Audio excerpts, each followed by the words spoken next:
बुझ केकर फोन आबि गेलै देख त दैया ये फोन बजे नहीं सुनै छियै आय रिया उठाइयो लाउ न ई त दाय के फोन लगे है आय हेलो हेलो मैं लेहमान की हाल समाचार छै गोर लागै छियनि खुश रहत की हाल समाचार सब त बढ़िए छै ने की कहै छथिन कोना कोना फोन केलखिन हां अरे एहि दुआरे फोन केलिए कोनो दुखे तकलीफ दुआरे ने फोन करेलो की दुख तकलीफ की बात भेलन कथि न दाई के कुछ भेलै की नहीं ने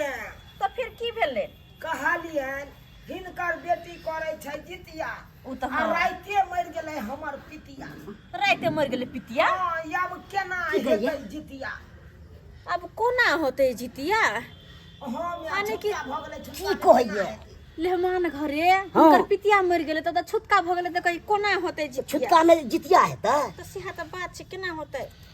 अच्छा पाहुन तै दुआरे सोचलिए मैं कि हिनकर बेटी आ हम आबै छियै हिनके ओतऽ आबै छथिन हाँ हिनके ओतऽ जितिया एबेर हेतै कोई बात नहीं बड़ निक वाला बात छै आब दुनु प्राणी अते हमारा अथी माछ आ रोटी बनबै छी मरुआ के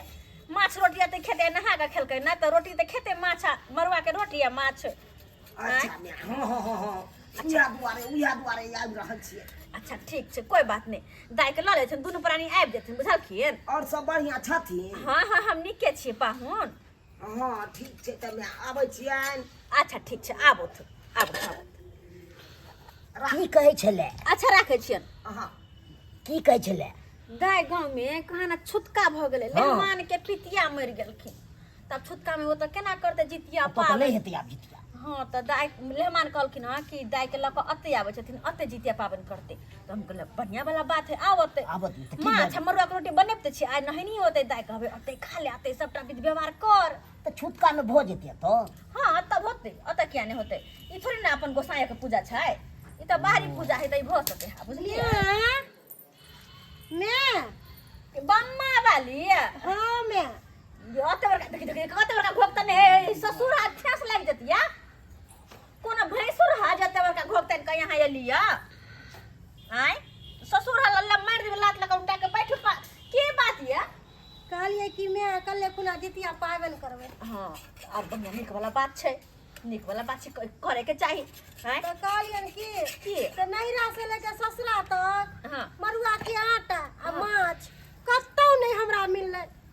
तब ते दुआरे हम इनका ही आलिया ना बुझलखिन अहाँ जितिया पाबन एते क लेबै त नहीं होतै आनी कि अहाँ के मरुआ के आटा और माछ कतौ नहीं मिलल कतौ नहीं मिललै सगरो बौआ के चले जितिया पाबन में माछ मरुआ खाना जरूरी छै जरूरी छै त अहाँ वो माछ मरुआ हमरा आंगन में खाय लालिए य हां त हम कहले कि से जाय छियै